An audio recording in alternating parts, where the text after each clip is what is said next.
प्रिय विद्यार्थियों, YouTube channel में आपका स्वागत। मैं हूं Bhura Ram, associate professor physics and officiating principal, government college Abu. Physics की कंटेंट की श्रृंखला में हम अध्ययन कर रहे हैं थर्मोडायनेमिक्स, उष्मागतिकी, सेकेंडरी साइंस, और उसके अंतर्गत आज हम अध्ययन करेंगे मीन फ्री पाथ या माध्य मुक्त पथ। विद्यार्थियों, जैसे आपने पढ़ा था कि गैस के अणु हर संभव वेग से हर दिशा में गति करते रहते हैं। ये पात्र की दीवार से टकराते हैं और अपनी दिशा बदल जाते हैं। इनकी गति क्या होती है? यादृच्छिक गति होती है, या अपन कहेंगे इसकी गति जो होती है वो जिगजैग मार्ग में होती है, सरल रेखीय गति होती है। अणु परस्पर टकराते रहते हैं, टकराने में उनकी गतिज ऊर्जा में कोई ह्रास नहीं होता है। तो आपने इन अणुओं की जो ऐसी गति होती है जिसमें अणु क्या करते हैं, हर संभव वेग से हर दिशा में गति करते हैं। अणुओं की टेढ़ी में छोटे छोटे टेढ़े मेढ़े पथ में जो औसत गति होती है, जो उसको अपन ब्राउनिन गति कहते हैं।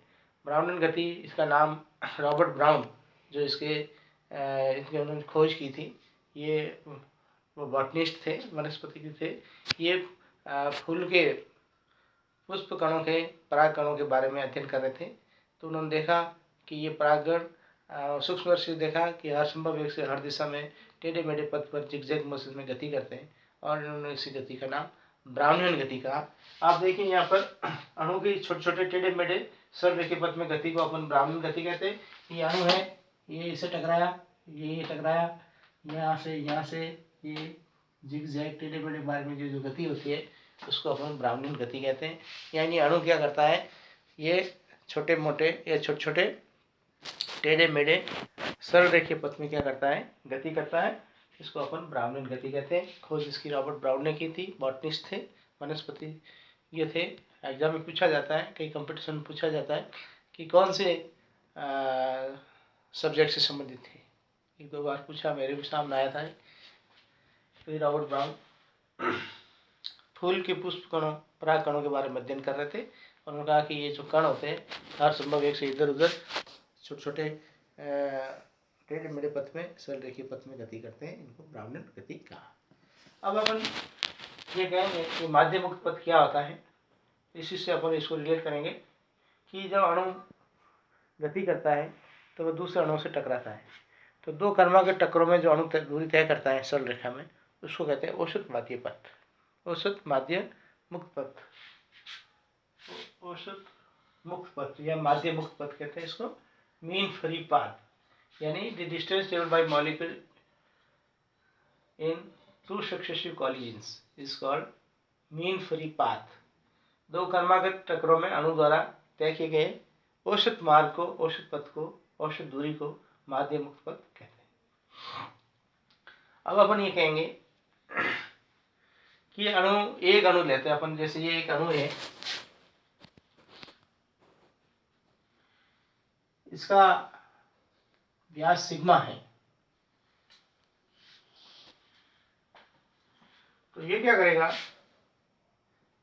कि इससे सिग्मा दूरी पर स्थित जितने भी कण होंगे उनसे ये टकराएगा। देखिए, जैसे इसका केंद्र है, इससे सिग्मा दूरी पर ये कण है, दूसरा अणु का मॉलिक्यूल है, तो इससे ये टकरा जाएगा। इस साइड में भी ये टकरा जाएगा। तो मेरा कहने का मतलब है, इसके केंद्र से इधर सिग्मा, इधर सिग्मा, इधर सिग्मा, इधर सिग्मा, जितनी दूरी पर अणु होंगे वो इससे टकराएंगे। यदि अणु का व्यास सिग्मा है मान लीजिए, तो गतिशील अणु उन सभी अणु से टकराता है जिसके केंद्र इस अणु के केंद्र से सिग्मा दूरी पर होते हैं। ये देखिए आप, जैसे सिग्मा दूरी पर इसका केंद्र अणु का, तो इससे टकराएगा, इससे टकराएगा, इस साइड में ये टकराएगा। यानी माना अणु का व्यास सिग्मा है, तो इसके केंद्र से सिग्मा दूरी पर जितने अणु होंगे उन अणुओं से ये टकराएगा। और इस अणु का मान लीजिए औसत वेग कितना है, c बार है। यानी ये 1 सेकंड में कितनी दूरी तय करता है, c बार दूरी करता है। तो वो 1 सेकंड में उन सभी अणुओं से टकराएगा जिसके केंद्र कितने आयतन में होते हैं, पाई सिग्मा स्क्वायर c बार आयतन में होते हैं। यानी अपन ये कहेंगे, अपन एक ऐसे बेलन का निर्माण करते हैं। अब देखिए, मैं यहाँ से बेलन बनाता हूँ।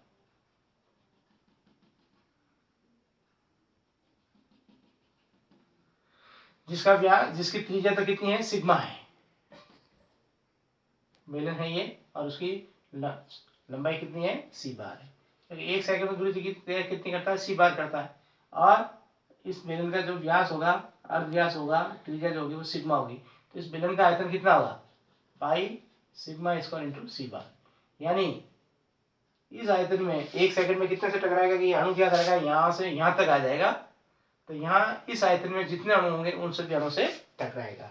तो आयतन कितना होगा,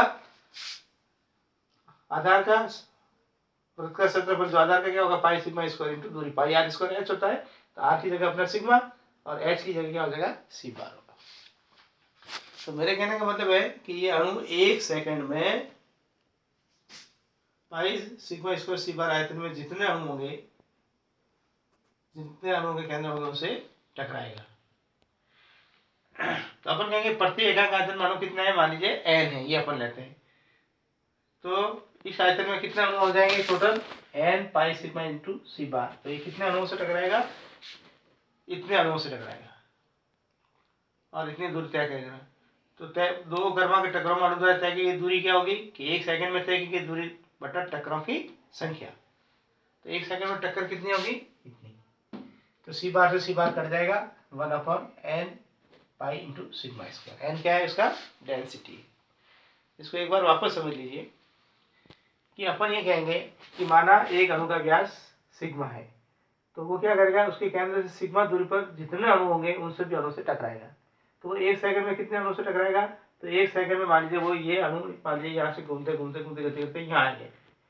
तो इस आयतन में जितने अणु होंगे उससे सबसे टकराएगा। तो इस आयतन में कितने अणु होंगे, आयतन कितना होगा, pi sigma square into C बार, और एकांक आयतन अणु n है, तो कितने अणु से टकराएगा, n pi sigma into C bar.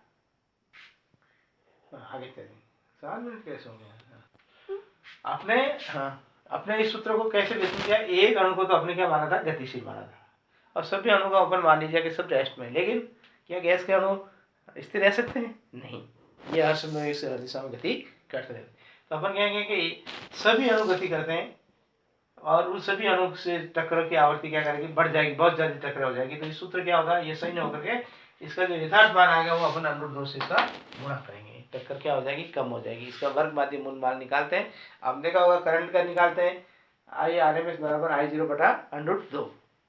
तो ये √2 से अपन डिवाइड कर दिया इसको, ये यथार्थ मान होगा, क्योंकि एक अणु गतिशील है, शेष स्थिर है। लेकिन जब सभी अणु गतिशील है तो टक्करों की आवृत्ति क्या करती है, बढ़ जाती है।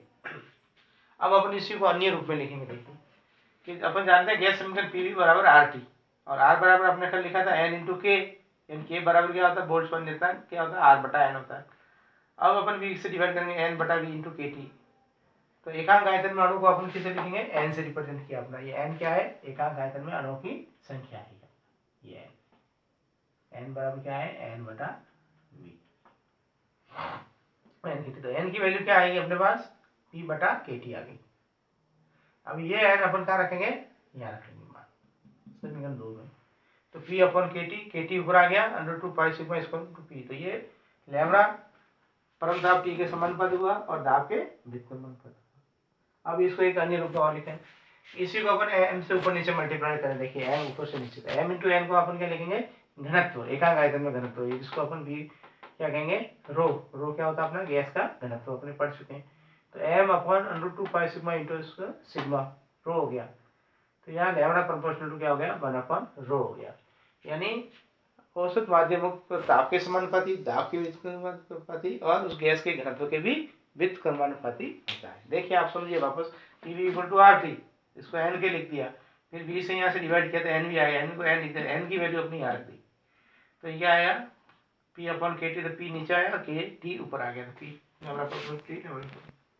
अब हम इसको m से ऊपर नीचे गुणा करें तो ये क्या आ जाएगा, रो आ जाएगा। तो m × √2 pi sigma square into rho, तो लैम्बडा इज प्रोपोर्शनल टू 1/, यानी गैस के घनत्व के व्युत्क्रमण।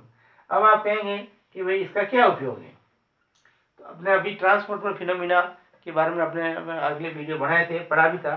उसमें आपने कहा कि भाई अभिगमन घटनाएं होती हैं, यानी उच्च ताप से निम्न ताप पर की ओर अणु गति करते हैं, विसरण है, श्यानता है, और उसमें चालकता का एक गुण उत्पन्न होता है, ताप प्रवणता के कारण, वेग प्रवणता के कारण, ठीक है ना, और इसमें घनत्व के कारण। तो इसका अपना अध्ययन किया है, श्यानता, उष्णशक्ता, विषमता, डिफ्यूजन का, एंड ट्रांसपोर्ट फिनोमिना के बारे में अपना अध्ययन किया है कि ट्रांसपोर्ट फिनोमिना से क्या होता है, श्यानता का गुण होता है, उसमें चालकता गुण होता है, विषम का होता है। विषम में क्या होता है, द्रव्यमान का क्या होता है, अभिगमन होता है। श्यानता में संवेग का होता है, और उसमें चालक में क्या होता है, ताप प्रवणता के कारण क्या होता है, ऊर्जा का अभिगमन होता है। इसको अपने बहुत अध्ययन कर चुके हैं, इसको अपन टाइम और मिलेगा तो वापस एक बार अध्ययन करेंगे। तो आप देखिए ये अपना माध्यमिक पद है, एग्जाम में आता है, पूछते हैं कि सिद्ध कीजिए लैम्ब्डा प्रोपोर्शनल टी या lambda proportional 1/p, lambda proportional p, ऐसे अपने ऑब्जेक्टिव टाइप में शॉर्ट आंसर भी पूछते हैं। कई कंपटीशन जो होते हैं फिजिक्स से रिलेटेड, उसमें भी कई बार आता है, इसका महत्वपूर्ण रोल होता है, इसको ध्यान रखें। टॉपिक छोटा है लेकिन बड़ा इंपॉर्टेंट है। धन्यवाद।